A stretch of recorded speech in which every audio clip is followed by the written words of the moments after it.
Hello and welcome to today's episode of our English Learning Podcast. Whether you're tuning in from the comfort of your home or on the go, we're excited to have you with us. I'm Adam, and today we're diving into something incredibly important for all English learners. 10 easy conversations you must practice to speak English fluently. Now, you might be wondering, how can I possibly speak fluently in just a short time? The truth is, fluency doesn't come from memorizing long lists of vocabulary. It's about being able to confidently use the language in real-life situations. That's why we're here today, to help you build that confidence through practical, everyday conversations. In this episode, we'll cover 10 conversations that you will use again and again in your daily life. From greeting people to making plans with friends, we've got it all covered. These are the types of conversations that will not only help you improve your speaking skills, but also give you the confidence to engage in English anywhere, anytime. So grab a notebook or just relax and let's get started. And don't forget, we encourage you to repeat after us and practice these phrases out loud as we go along. Hey everyone, I'm Sophia, and I'm super excited to be here with Adam for this episode. As Adam just mentioned, today's focus is all about real-life conversations, those everyday interactions that will make you feel more comfortable speaking English. We've all been there, right? Maybe you've practiced grammar, learned some vocabulary, but when it comes to speaking, you just feel stuck or unsure. Well, that's what we're going to change today. These 10 conversations are designed to be easy, practical, and relatable, so you can start using them immediately, whether you're chatting with a friend, ordering food at a restaurant, or even making a quick phone call. These conversations will give you the building blocks to fluency, and we promise they're fun and simple to practice. But here's the thing, we want you to be active listeners. Don't just passively listen to us, repeat the phrases, practice with us, and even try to use them in real-life situations. The more you practice, the easier it will get. By the end of this episode, you'll have 10 conversations under your belt that you can confidently use every day. Ready to start? Let's jump in. All right, let's start with the foundation of any conversation, greetings and small talk. Now, you might think that greetings are simple, but they actually set the tone for the entire conversation. In English, there are a lot of ways to say hello, and today we'll cover the most common ones, so you can sound natural and confident no matter who you're talking to. For example, when you meet someone for the first time, saying hello or hi, nice to meet you, works wonders. But did you know that in some situations you can say hey or even what's up if you're speaking to friends or people you know well? It's all about context. Let's take a scenario where you're meeting someone at a coffee shop. You can say, "Hi, my name's Adam. Nice to meet you." And the other person might reply, "Nice to meet you too. I'm Sophia." You see how the greeting creates an instant connection? Also, don't forget small talk. This is the easiest way to keep a conversation going. Asking about the weather or even, "How's your day going?" helps you move from the greeting to something a bit more personal. In fact, small talk is key to building rapport, and it's used all the time in the English-speaking world. Let's not overlook the power of a simple, "How are you?" or "How's everything going?" By practicing these small interactions, you'll notice that your fluency will improve naturally, and you'll feel much more comfortable engaging in conversations. Now, Adam has covered the basics of greetings, but let's talk about small talk, the secret weapon of conversation. You might be asking, what is small talk exactly? Well, small talk is just casual, easy conversation that helps people connect. It's not about deep or serious topics, but rather about showing interest in the other person. Think about how often you hear, "What do you do for fun?" or "How's work going?" These are simple questions, but they can lead to great conversations. For example, you're at a party and meet someone new. You might ask, "What do you like to do in your free time?" That's an easy way to get to know someone and find common ground. And you know what? Asking what's been the highlight of your week can give a fresh twist to small talk. It shows you care, and you can quickly find out if you have shared interests. Now, don't worry if you feel nervous starting a small talk conversation. It's normal. But here's a tip. Always listen carefully to what the other person says. A good conversation is a two-way street. Responding with interest or asking follow-up questions like, "Oh, tell me more about that," or "That sounds amazing. How did you get into that?" will keep the conversation going smoothly and make you sound like a pro. The more you practice these conversations, the easier it gets. So, next time you meet someone, don't hesitate to ask about the weather, their hobbies, or how their day's going. You'll be surprised at how far these small interactions can take you. Let's dive into something that's incredibly useful when you're traveling, or even just exploring a new place, asking for directions. This is one of those everyday conversations that you'll find yourself in quite often, especially in an English-speaking environment. So, mastering the right phrases will help you feel confident and get to where you need to go. Imagine you're in a new city, and you need to find the nearest train station. You might walk up to someone and say, "Excuse me, could you tell me how to get to the train station?" The key here is, "excuse me." It's polite and grabs attention without being rude. Once the person starts giving you directions, they might say something like, "Go straight down the street, then take a left at the first traffic light." You'll want to pay attention to keywords like "go straight," "take a left," and "first traffic light." These are essential words that help you follow directions correctly. Also, don't forget to confirm the directions if you're not sure. You can ask, "So I should turn left at the first light, right?" This ensures you're on the right track and that you fully understand the instructions. Learning these simple but essential phrases not only helps you find your way, but also builds your confidence when interacting in English. Now that Adam's covered the basics of asking for directions, let's talk about how to understand and follow those directions when they're given to you. Sometimes directions can be a bit tricky, especially if the person speaks quickly or uses unfamiliar terms. But don't worry. With a bit of practice, you'll catch on. When someone gives you directions, you might hear phrases like "turn left," "go straight," or "it's just around the corner." It's important to recognize the key words that indicate actions like turn, go, begin, or continue. You should also pay attention to terms like next to, across from, or behind. For example, if someone says, "The bank is across from the supermarket," you'll know exactly where to look. If you're ever unsure or need to confirm, just ask again. You can say, "Could you repeat that, please?" Or, "I didn't quite catch that. Can you say it slower?" People are generally very understanding, and it's always better to double-check than to get lost. Another helpful tip is to carry a map or use your smartphone's GPS when you're in a new place. It can help you follow directions better and ensure you don't miss an important turn. Let's talk about one of the most useful situations you'll find yourself in when you're out, ordering food at a restaurant. This is a must-have skill, whether you're visiting a fancy restaurant or just grabbing a quick bite at a cafe. Knowing how to order with confidence will not only help you get what you want, but also make you feel more comfortable in these everyday interactions. So, let's start with the basics. When the waiter greets you, they might ask, "How many people are in your party?" Or, "Would you like to sit inside or outside?" Simple responses like, "Just two of us, please," or "We'll sit inside," are all you need to get started. Once you're seated, the next question will be, "What would you like to order?" A polite and direct response could be, "I'll have the chicken salad, please," or "I'd like the spaghetti with marinara sauce." Don't forget to specify any preferences. If you have dietary restrictions or just don't like something, you can say things like, "Can I get this without cheese?" or "Could I substitute the fries with a side salad?" It's also important to know how to ask for drinks.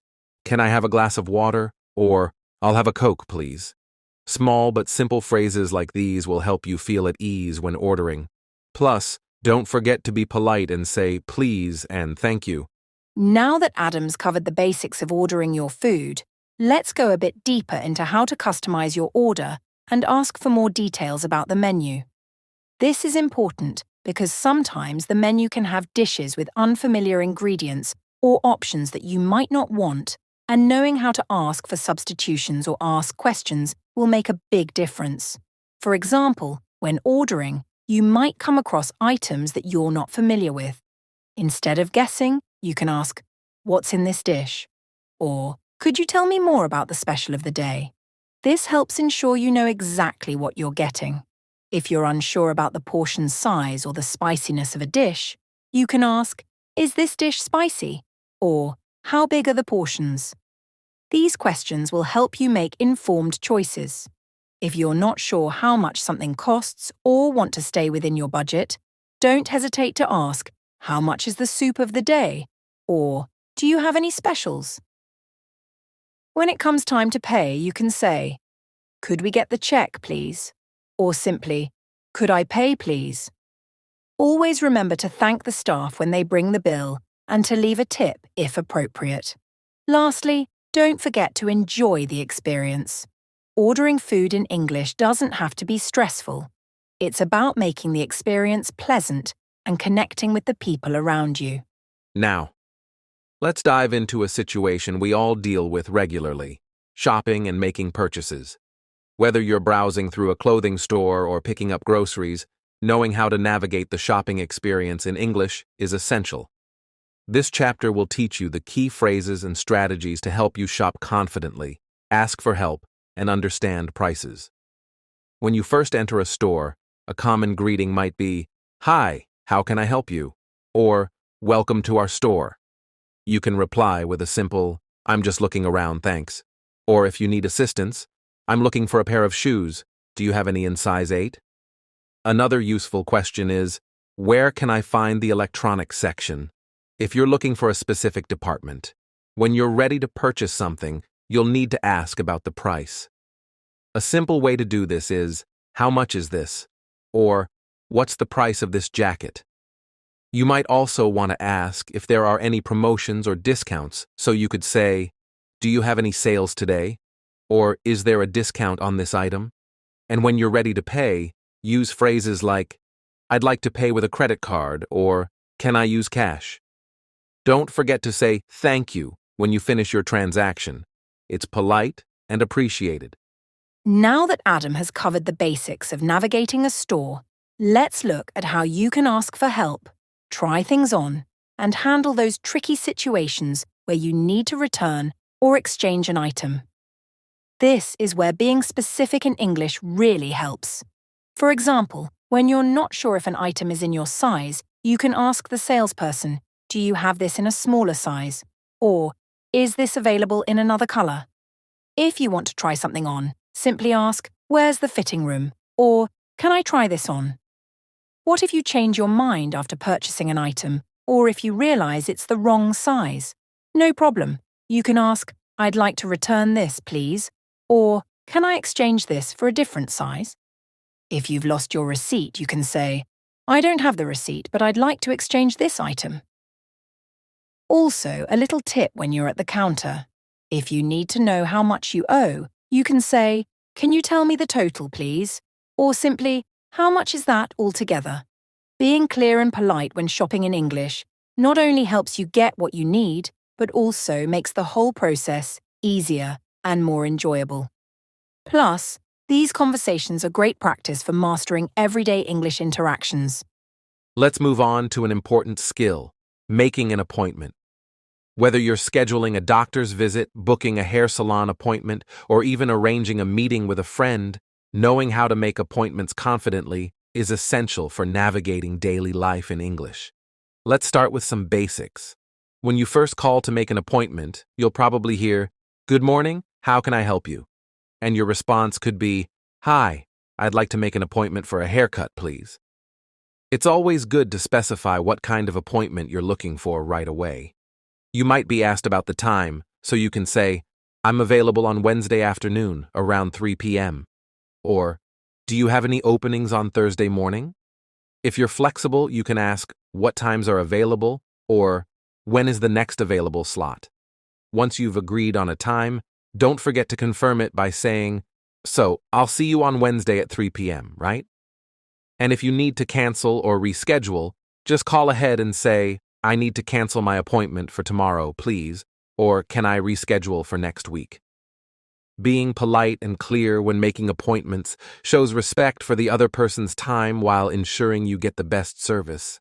Making appointments can sometimes feel a little awkward, especially if it's your first time calling a place or booking a service.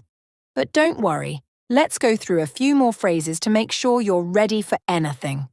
For example, if you're calling a medical office to make an appointment, they'll often ask for more details, like your name, date of birth, and reason for the visit. You can respond with, My name is Sophia, and I need to make an appointment for a routine checkup. If they ask about your availability, you could say, I'm free on Tuesday after 10 a.m., or I prefer evenings if that's possible. If you're making an appointment for something like a massage or spa service, you might want to ask about prices too. You could say, How much is a 60-minute massage? Or, What services do you offer? In some cases, appointments can get mixed up, so always make sure to double-check. You can say, Can you confirm my appointment for tomorrow at 11 a.m.? Or, just to make sure I have an appointment at 2 p.m., right? If you're running late or need to change the time, simply call and say, I'm running a little late for my 3 p.m. appointment, is that okay? Or, can I move my 3 p.m. appointment to a different time? Appointment to 4 p.m. instead. Making appointments doesn't have to be stressful as long as you're polite, clear, and prepared with a few essential phrases. Let's talk about a skill that can sometimes be a bit tricky for English learners, talking on the phone. While face-to-face conversations give you the advantage of body language and visual cues, phone conversations rely solely on your speaking and listening skills. So, it's important to practice and get comfortable with phone etiquette in English. When you first pick up the phone, the person on the other end will usually greet you with, Hello, this is Adam speaking. How can I help you? Your response could be as simple as, Hi, I'm Adam. I'm calling to inquire about your services. Or if you're making a specific request, I'd like to speak to someone about my order. If you don't know the person you're calling, it's common to ask, Could I speak with Adam, please? Or, Is Adam available? Sometimes you might need to leave a message if the person isn't around, and you can say, Could you let them know I called? Or, Please ask them to call me back at 08253514700. Remember, phone conversations can sometimes be a little fast-paced, so don't hesitate to ask for clarification. If you don't catch something, simply say, Sorry, could you repeat that? Or, I didn't quite hear you, could you say that again? It's perfectly okay to ask for things to be repeated to ensure you're understanding everything correctly. Now that Adam has covered the basic structure of a phone conversation, let's look at some more specific scenarios you might encounter while talking on the phone. Whether you're calling a company, making an appointment, or talking to a friend, phone etiquette and clarity are key. When you're calling a business or organization, they may put you on hold. You can use phrases like, Could you hold on for a moment, please? Or, I'll wait for the next available representative. If you're the one putting someone on hold, always be polite and say, Please hold for a moment, I'll be right back. If you're calling to schedule an appointment or ask for information, always make sure to ask for the details like, Can I confirm the appointment for tomorrow? Or, Could you send me an email with the details? This helps to avoid confusion and makes the conversation more effective. And what about ending the call? If you've finished your conversation, always close politely with phrases like, Thank you for your help today, or It was great talking to you. You could also say, I look forward to hearing from you soon. Ending with appreciation leaves a positive impression. Remember, the key to phone conversations in English is being polite, clear, and confident. Don't be afraid to ask for clarification when needed, and always check that you have the information you need before hanging up. Now, let's talk about something we all love, making plans with friends. Whether it's going out for coffee, attending a movie, or just hanging out, making plans is a fun and important part of staying connected. In English, we have a variety of phrases to help us arrange plans in a casual and friendly way. When you're trying to make plans, you might start with a simple invitation. You can say things like, "Do you want to grab lunch tomorrow?" Or, "How about we go to the movies this weekend?" If you're trying to suggest a specific time, you could ask, "What time works for you?" Or, "How about 7 p.m. on Friday?" If you're still not sure about the exact plans, you can ask, "Are you free this weekend?" Or, "What's your schedule like next week?" Once you've settled on a time and activity, it's important to confirm the details. You might say, "So, we're meeting at 3 p.m. at the cafe on Main Street, right?" Or, "I'll pick you up at 6, sound good?" Sometimes plans change, and that's okay. If you need to cancel or reschedule, be polite and say, "I'm sorry, but I can't make it tomorrow. Can we reschedule?" Always communicate clearly to avoid misunderstandings. Now that Adam has covered the basics of making plans, let's talk about how to confirm and change your plans if needed. Life happens, and sometimes plans need to be adjusted. It's important to be flexible and clear when you're making or changing plans with friends. For example, once you've agreed on a plan, you might need to check the details again to avoid any confusion. You could say, "So, we're meeting at the cafe at 3, right?" Or, "We said 7 p.m., correct?" This ensures everyone's on the same page. What if something comes up and you can't make it? No problem. Be honest and polite when changing plans. You could say, "I'm really sorry, but I need to reschedule our plans for tomorrow. How about next week instead?" If you're the one changing the plans, be understanding and offer an alternative time. For example, "I can't meet at 7 anymore. Would 8 p.m. work for you?" And don't forget to confirm the new plan when you agree on a change. You can say, "Great, so we'll meet at 8. Sounds perfect." This way, everyone's clear and you avoid any last-minute confusion. Making plans with friends is all about good communication. Whether you're arranging something last minute or weeks in advance, keeping your friends informed will help everything run smoothly. Let's dive into something really important in communication: expressing your opinions and feelings. Whether you're in a conversation with friends, at work, or even in casual situations, knowing how to express yourself clearly and respectfully is a key skill in English. It helps you connect with others and share your thoughts in a way that makes you feel heard and understood. When expressing an opinion, it's important to use phrases that make your views clear, but also polite. For example, you can say, "In my opinion, I think that," or "Personally, I believe." These phrases soften the way you present your ideas, especially when the topic is sensitive. For instance, "In my opinion, the movie was a bit too long," or "Personally, I think this restaurant has the best pizza in town." When sharing your feelings, you can use phrases like, "I feel that," "I'm really excited about," or "I'm a bit nervous." These allow you to express your emotions in a more personal way. For example, "I feel really proud of my work," or "I'm excited to see you tomorrow." Remember, expressing opinions and feelings respectfully is key to healthy conversations. It's okay to disagree, but always do it politely, saying things like, "I see your point, but I disagree because..." Now that Adam has introduced how to express opinions, let's look at how you can express your feelings more openly, especially in situations where you want to convey empathy or understanding. Being able to talk about your emotions can strengthen your relationships, whether with friends, family, or even colleagues. For example, when you're happy about something, you can say, "I'm really happy to hear that," or "That makes me feel so good." If you're feeling sad or disappointed, try expressing it like, "I'm feeling a little down today," or "I'm really disappointed that we missed the concert." Using these phrases helps people understand where you're coming from emotionally. When you want to express your gratitude or appreciation, phrases like, "I really appreciate that," "It means a lot to me," or "I'm so thankful for your help," can convey your sincere feelings. These phrases can deepen connections and create a sense of warmth in your conversations. Also, sometimes we need to disagree, and that's okay. If you want to politely express a different point of view, you can say, "I understand where you're coming from, but I think differently because..." This way, you can maintain a respectful tone while still sharing your own perspective.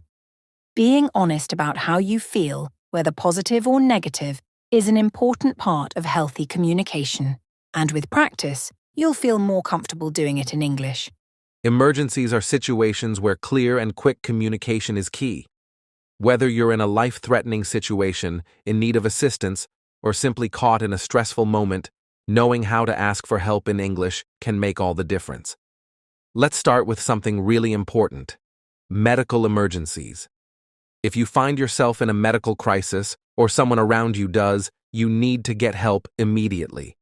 A simple and direct phrase like, "I need help, please. I'm having a medical emergency," can be the first step to getting the attention you need. If you need to call emergency services, make sure to be as clear as possible. For example, "I've injured my leg and I need an ambulance right away. I'm at location." It's vital to stay calm and give all the information quickly, so they know how to help you. If you find yourself in an emergency situation where you're lost or in danger of any kind, it's important to remain calm and ask for help immediately. You can say things like, "Excuse me, I've lost my wallet. Can you help me?" Or, "I've been robbed. What should I do next?" In these situations, staying clear and focused is crucial. Asking for help might feel overwhelming, but using phrases like, "Please help me, I need urgent assistance," helps others understand the seriousness of the situation and provide support quickly. Handling emergencies can be overwhelming, especially when you're in a new environment or speaking a language you're still learning. But knowing the right phrases to ask for help will make a huge difference. Let's go over a few more emergency situations and the essential phrases to use. If you're traveling and you get lost, it's important to know how to ask for directions. A simple phrase like, "I'm lost. Can you help me find my way?" will help you find someone who can give you clear guidance. If you need to get somewhere quickly, you can say, "Can you tell me how to get to place?" Being polite and clear when asking for help will always get a better response. Let's say you're facing a situation with someone who's hurt. In such cases, time is critical. You might yell out, "Call an ambulance, please, there's been an accident." Or, "This person is hurt, please help." These short but direct phrases are extremely important when you're trying to get immediate help from those around you. Or perhaps you've had a problem with your car on the road. You might need a tow truck or a mechanic. In this case, you could say, "My car has broken down. Can you help me get in touch with a mechanic?" Or, "I need a tow truck. Can you call one for me?" The key is to express what you need as quickly and clearly as possible. In emergencies, getting help fast can prevent the situation from getting worse. Chapter 10. Giving and Receiving Compliments. Giving and receiving compliments is an essential part of building positive connections in English conversations. Compliments are a way to show appreciation, acknowledge someone's qualities or actions, and build rapport. Let's start with some simple ways to give compliments. For example, if you see someone wearing a nice outfit, you can say, "I really like your outfit. It's so stylish." If someone did something helpful for you, a nice compliment could be, "You did a great job helping me with that task. Thank you." Compliments can also be given for someone's personality or behavior. "You're such a kind person. I really enjoy spending time with you."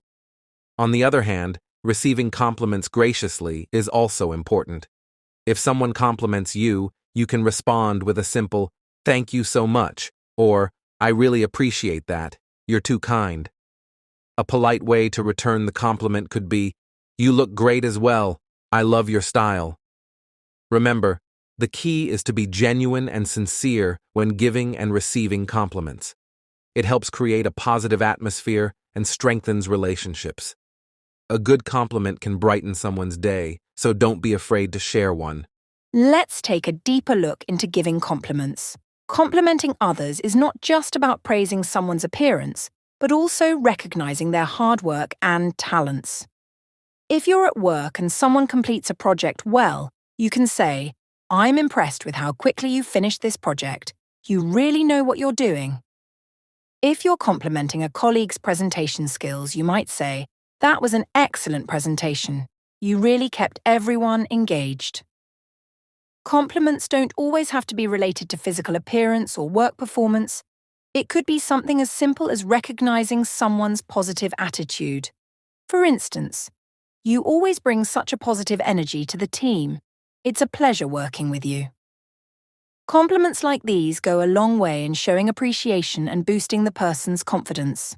Now, when it comes to receiving compliments, don't shy away from them. Instead of downplaying a compliment, acknowledge it with a smile and thank the person. For example, "Thanks, I'm glad you liked it."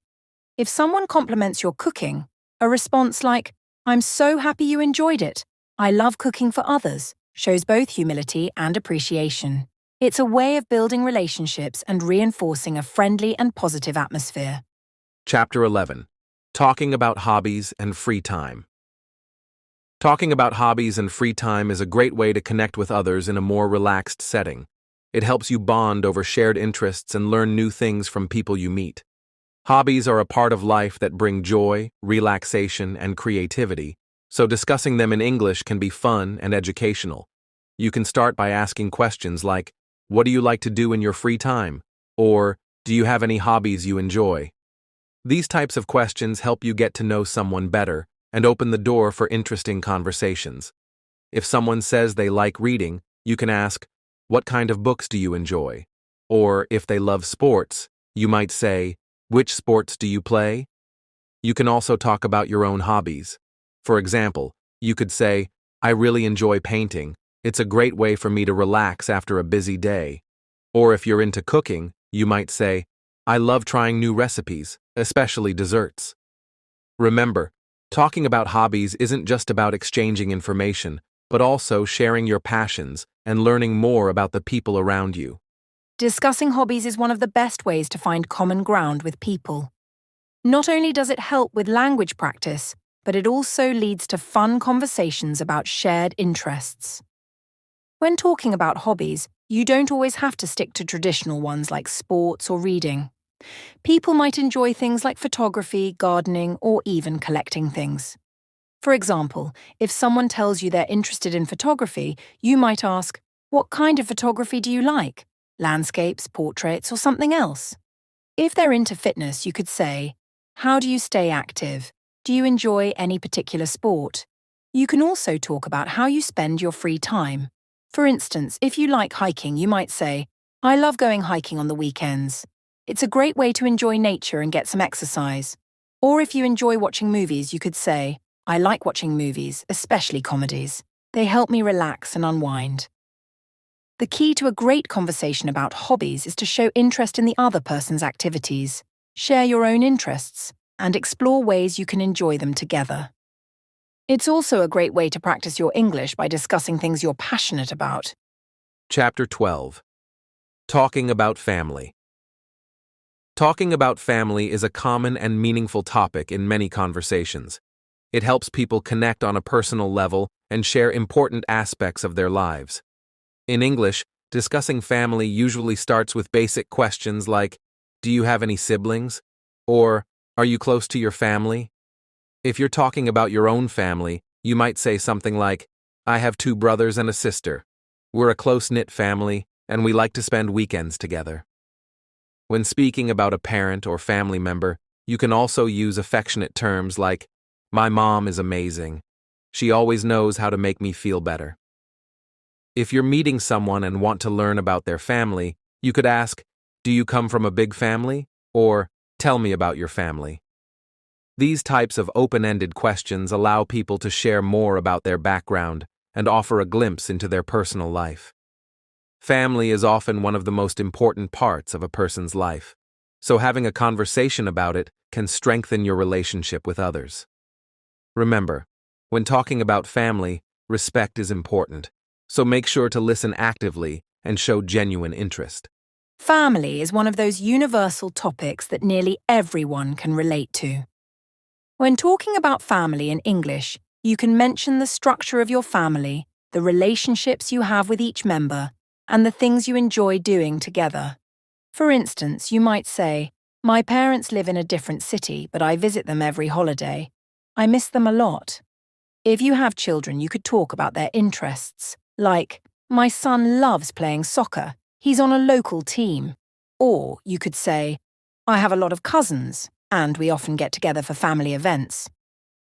A great way to keep the conversation going is to ask about family traditions or memories.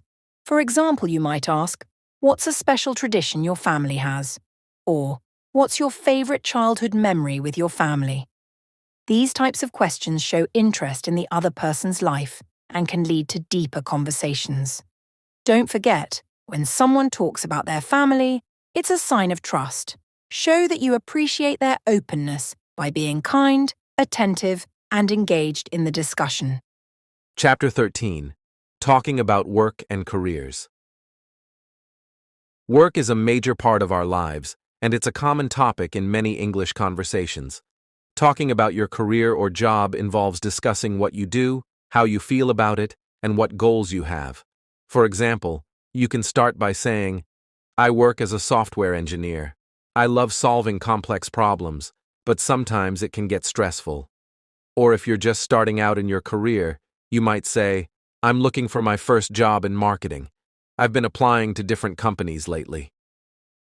Asking someone about their job is a great way to keep the conversation going. You could say, what do you do for a living? Or, how long have you been working in your current job? It's also important to talk about career aspirations. For example, I'm hoping to get promoted to a management position in the next year. If you're looking to change careers, you could say, I've been thinking about switching to a different industry, like healthcare or teaching.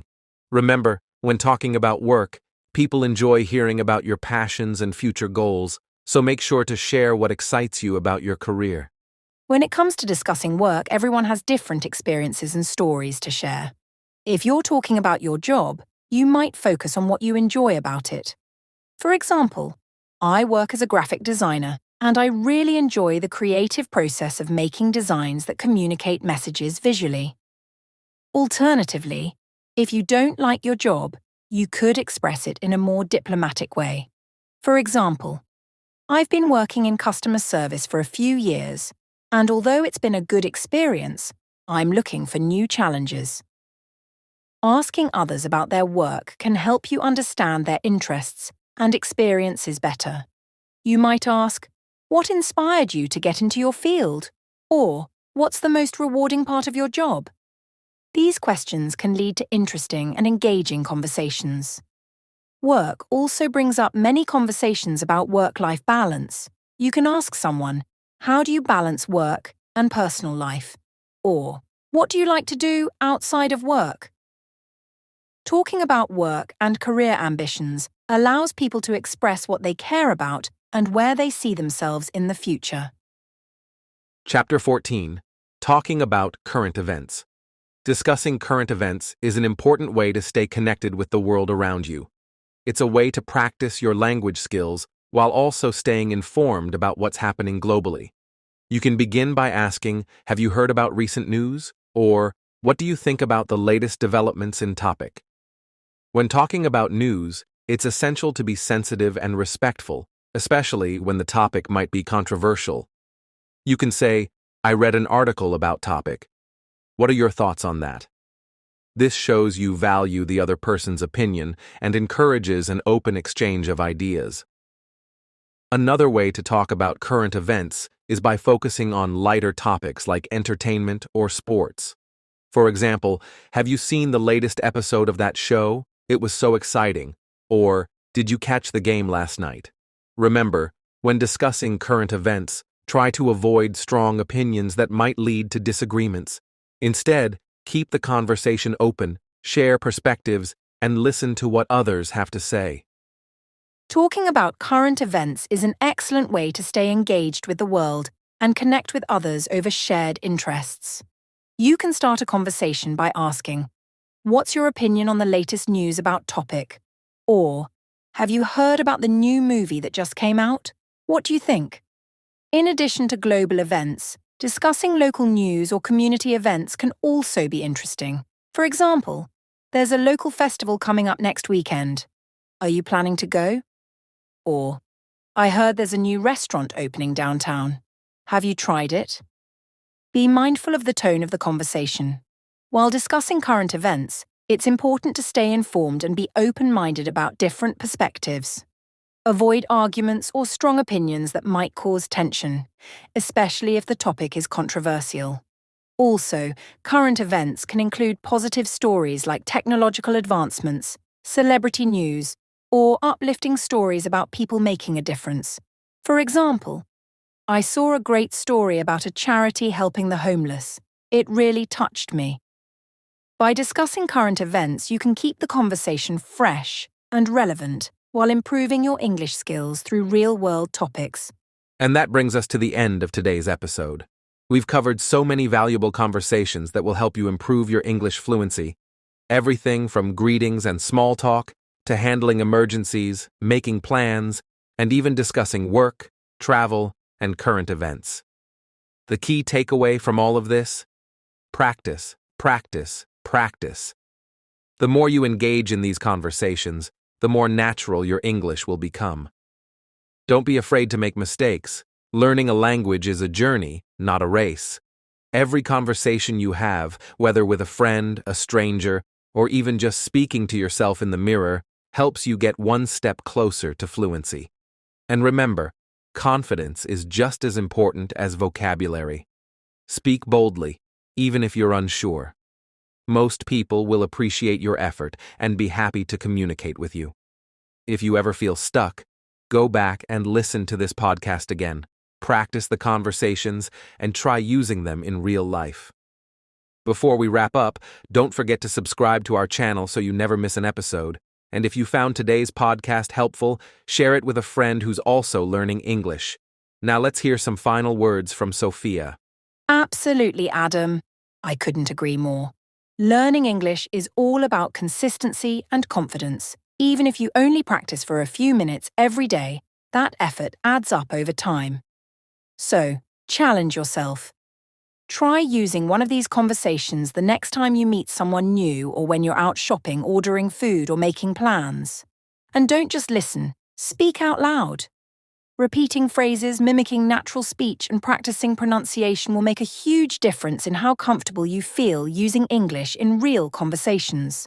Also, if you're enjoying this podcast, we'd love to hear from you. Leave us a comment or a review and let us know what topics you'd like us to cover in future episodes. Your feedback helps us create content that's useful and relevant to your language learning journey. And one last tip: have fun with it. Learning English doesn't have to be stressful. Watch movies, listen to music, join language groups, or even talk to yourself in English. The more you surround yourself with the language, the faster you'll improve. Thanks for joining us today. Keep practicing, stay confident, and we'll see you in the next episode. Take care and happy learning. Thank you.